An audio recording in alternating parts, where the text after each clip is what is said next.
News! Okay, we'll start with this. Shields-Baumgardner took to her social media to celebrate 15 million views during what was the co-main event for Jake Paul versus Anthony Joshua, where she boxed Canada's own Layla Boudoir and won a decision, saying 15 million views, standards only, needle moved. That kind of viewership is confirmed on both sides by MVP and Netflix, making Shields-Baumgardner's fight with Layla more watched, singularly, than any Claressa Shields fight. Now, for the obvious retort that, well, it's not like Alicia was in the main event, but she didn't need to be to get more views than Claressa.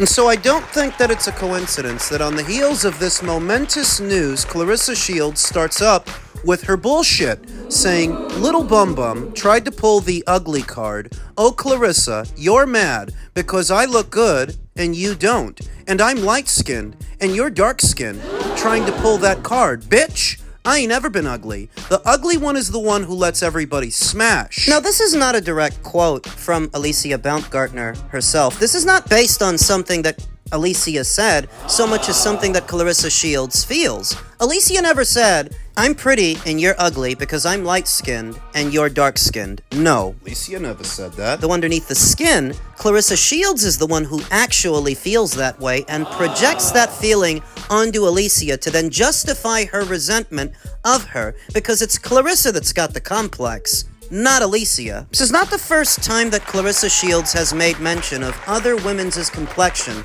light-skinned women in particular. I remember in an Instagram post, she claimed that it's mostly light-skinned women that are hating on her. You wish. Near as I can tell, there are all denominations of women and all denominations of people that don't like Claressa Shields. Not but a few weeks ago, I was in New York. Saw the in-laws. The subject of Claressa Shields versus Layla Ali actually came up because they know I cover the sport of boxing for a living. And I was actually surprised how many of my female in-laws of different ages and different skin tones, light skin, brown skin, dark skin, they all said the same thing. Claressa's a glory hog, an attention whore, boy crazy, cringe. Where Claressa claims that it's only a specific set of females that have negative things to say about her, she better wake up and smell the comments. It's a lie that she tells herself to justify her own resentment of light-skinned females because she's the one who feels less attractive than them.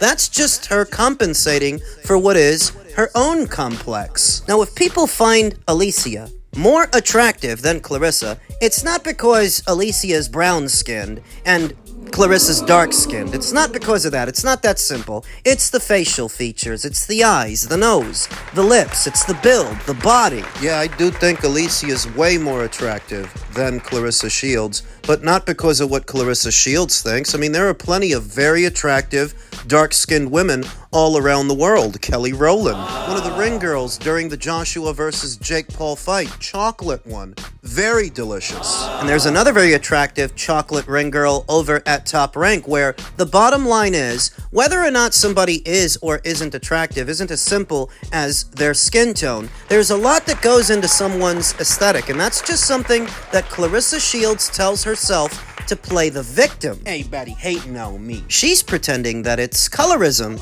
that might make her unattractive to someone out there.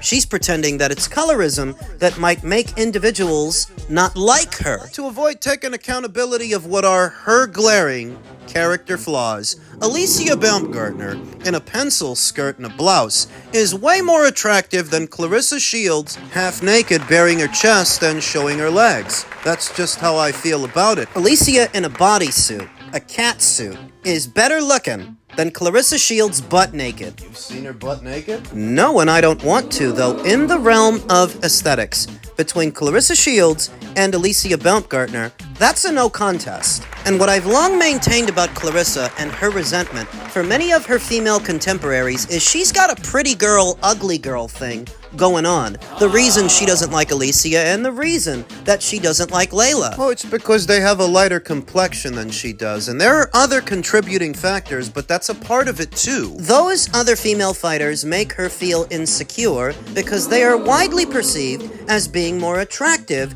than she is. And if you doubt my rationale, conduct an open poll right now. Who do people feel is more attractive?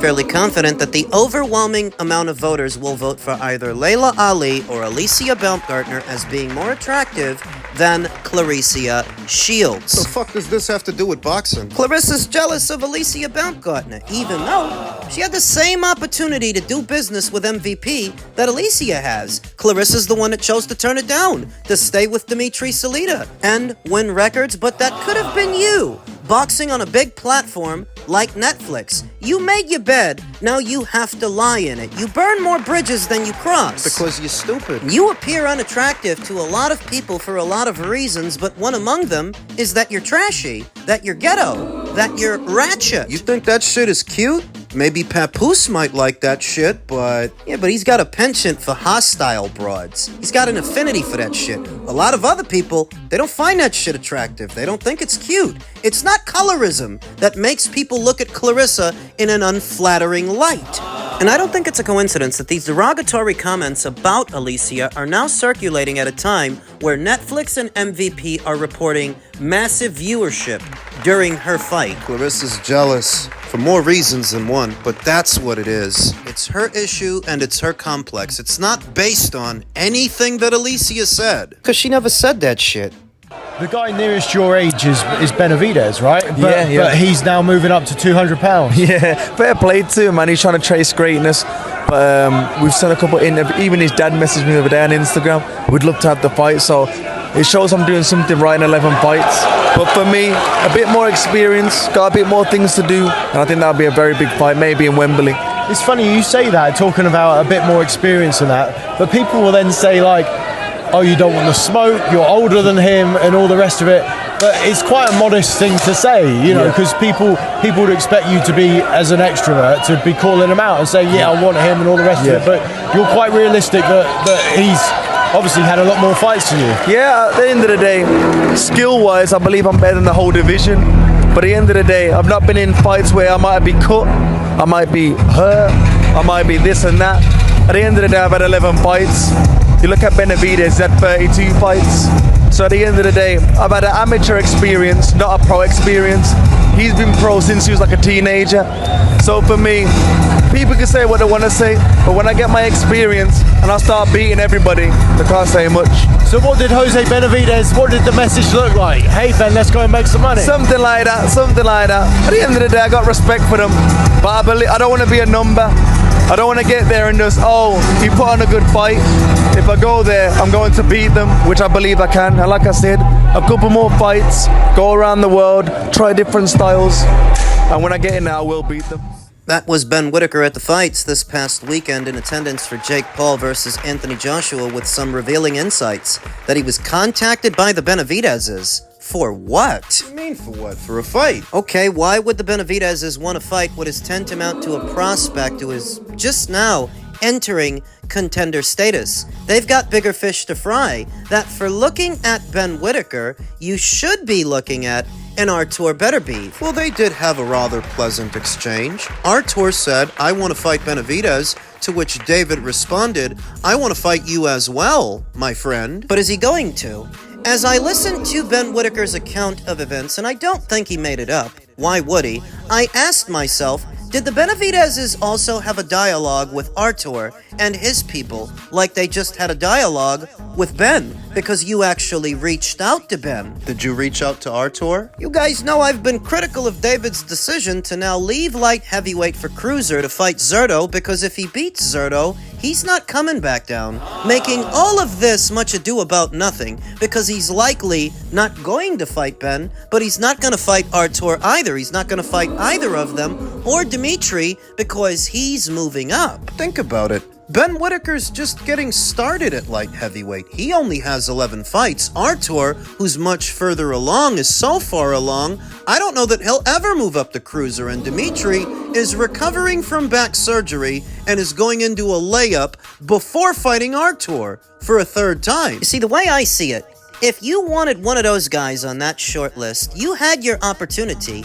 to fight Artur. If Dimitri is recovering from surgery and it's too soon for a Ben Whittaker fight, the guy who's free, the guy who's available, is Artur. They've never wanted Artur. They didn't want Artur 5 years ago when he was offered to them by the World Boxing Council, and 5-6 years later, they don't want him now. How do I know? You're leaving the division, but while leaving the division, you contacted a prospect for a fight? You contacted Ben? What does that profit you? What's in it for you? Well, you got to fight somebody who's a lot less experienced than you are with somewhat of a profile. Always looking for an edge, but the reality of it is that we've likely seen the last of David Benavidez as a light heavyweight. This is a guy who walks around at 200 plus, 200 and change. When he debuts as a cruiser, if he wins, he will not drop back down to 175. What for? If you've got 2 belts at cruiser, You're gonna chuck the one you have at light heavy. you don't need to be Nostradamus. You don't need to be clairvoyant to see that. That's why I called the Zurdo Ramirez fight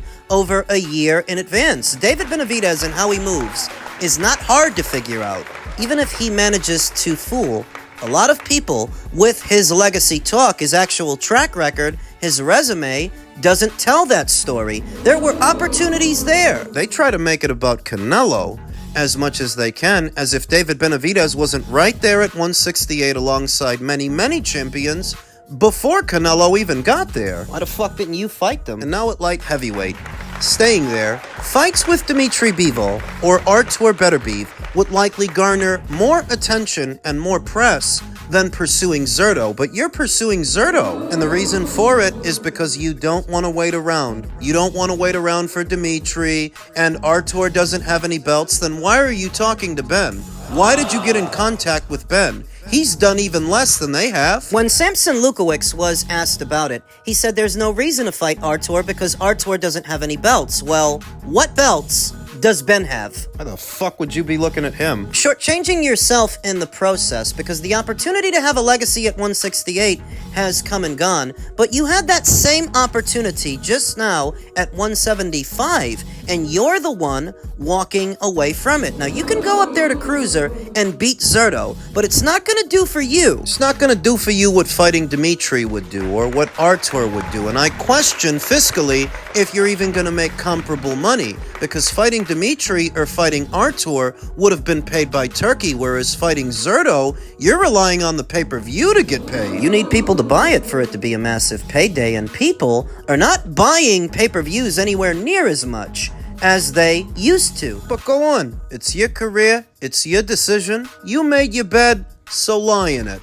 Elsewhere in the light heavyweight division, Buddy McGirt says Callum Smith has the blueprint to beat David Morell in a fight that he has to have because it was ordered by the WBO. For Callum Smith to maintain his interim status, he has to take care of this guy. Callum's trainer, Buddy McGirt, says he already knows how he's going to defeat David Morell in their fight in early next year. He says the fight will happen in late January or Valentine's Day.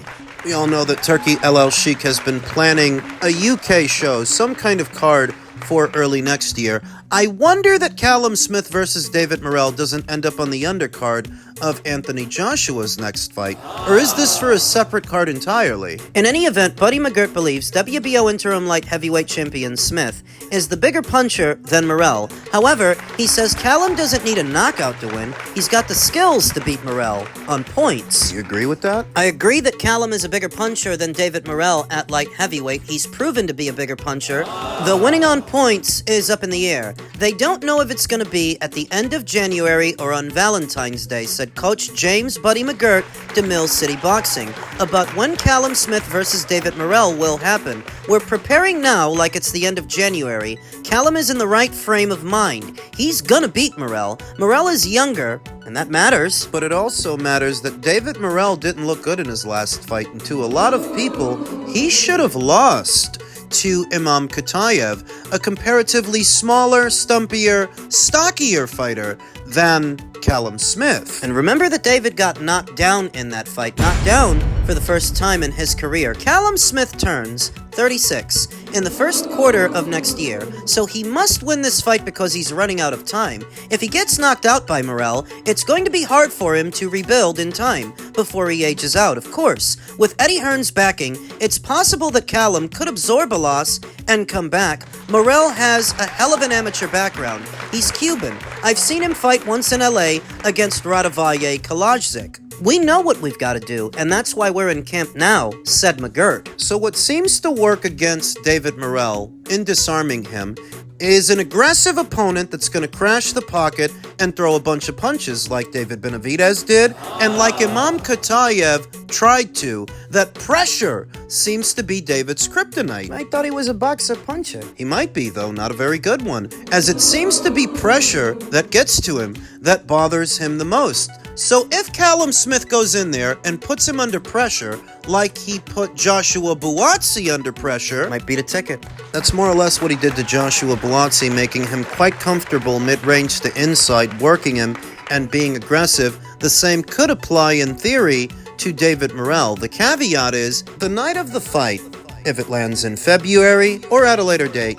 it will have been about a year's time from the Buatsi fight that when Callum Smith fights David, he's going to be shaking off ring rust. Joshua Buatsi fight was all the way back there in February, where ideally, Callum would have squeezed in at least one more fight before that order from the WBO came down for him to fight David Morell. It's never a good idea to go in there having not fought in such a long time. You're basically handicapping yourself. It doesn't better his chances.